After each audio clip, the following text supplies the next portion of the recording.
இந்த ஐபிஎல் ஆக்ஷன்ல நெறைய மறக்கப்பட்ட வீரர்கள சில அணிகள் எடுத்திருக்காங்க. அப்படி இந்த ஐபிஎல் ஆக்ஷன் 2026ல கம்பேக் குடுத்து ஐபிஎல்குள்ள வந்த சில வீரர்களுடைய லிஸ்ட் தான் நாம இந்த வீடியோல பார்க்க போறோம். பிரித்வி ஷா டெல்லி கேபிட்டல்ஸ்க்கு ரிட்டர்ன் ஆகுறாங்கங்க. முன்னாடி அவர் டெல்லியில தான் இருந்தாரு.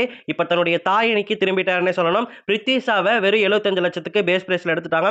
பிரித்வி ஷா பத்தி உங்க எல்லாருக்குமே தெரியும். அவருக்கு ட்ரெஸ்ஸிங் ரூம் இஷ்யூஸ் அதிகமா இருக்கு. அதாவது பிளேல வந்துட்டு அவர் நல்லா தான் விளையாடுவாரு. கிரவுண்டுக்குள்ள நல்லா தான் விளையாடிட்டு இருக்காரு. ஆனா மேனேஜ்மெண்ட் கிட்டயும் சக வீரர்கள்கிட்டயும் அவர் ரொம்பவே தப்பா நடந்துக்கிறாரு அப்படின்னு சொல்லிட்டு நிறைய குற்றச்சாட்டுகள் அவர் மேல இருக்கு.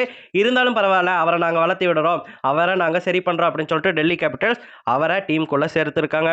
அவர் நல்ல பிளேயருங்க. இந்த கெட்ட விஷயங்கள் எல்லாம் விட்டாருன்னு சொன்னா ஒரு நல்ல பிளேயரா வர முடியும். இப்ப இருக்கக்கூடிய அபிஷேக் சர்மா அளவுக்கு அவர் நல்ல பிளேயர் தான். அவர் நல்லா வருவாருன்னு சொல்லிட்டு எதிர்பார்ப்போம். ஜேசன் ஹோல்டர் தாங்க. ஜேசன் ஹோல்டரை 7 கோடிக்கு ஸ்டீல் பண்ணியிருக்காங்கன்னு சொல்லலாம். ஏன் இவர் பழைய பிளேயர் தானே அப்படின்னு சொல்லிட்டு கேட்டிங்கன்னா, இல்லைங்க, இப்போ ரீசெண்ட் டைம்ஸில் ரொம்பவே அதிரடியாக ஆடிட்டு இருக்காரு. ரீசெண்டாக 12 பாலுக்கு 30 வெஸ்ட் இண்டீஸ்க்காக அடிச்சிருந்தாரு.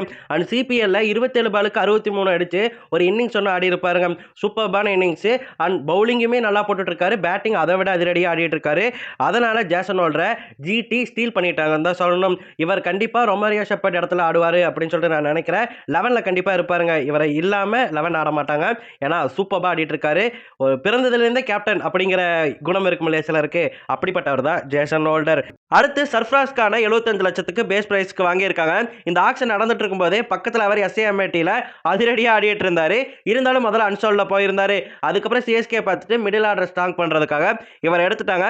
கடைசி மேட்ச்ல 22 பாலுக்கு 73 ரன் அடிச்சிருக்காருங்க. 313 ஸ்ட்ரைக் ரேட்டோட. ஸோ நல்ல பிளேயர். இவர் ஒரு நல்ல பிளேயர், நல்லா வருவார் சிஎஸ்கேன்னு எதிர்பார்க்கலாம். பிறகு கார்த்திக் தியாகி நம்ம எல்லாருக்குமே தெரியும். இவர் அண்டர் 19 காலத்திலேருந்தே பார்த்துட்டு இருக்கோம். இருந்தாலும் ஒரு சில காலகட்டத்தில் அவருடைய ஃபார்ம் டிப்பாச்சு. இப்போ அவர் நல்லா வருவார் அப்படின்னு சொல்லிட்டு எதிர்பார்க்கலாம். இவர் ஒரு ஃபாஸ்ட் பவுலர். இவரை 30 லட்சத்துக்கு பேஸ் பிரைஸ்ல எடுத்திருக்காங்க.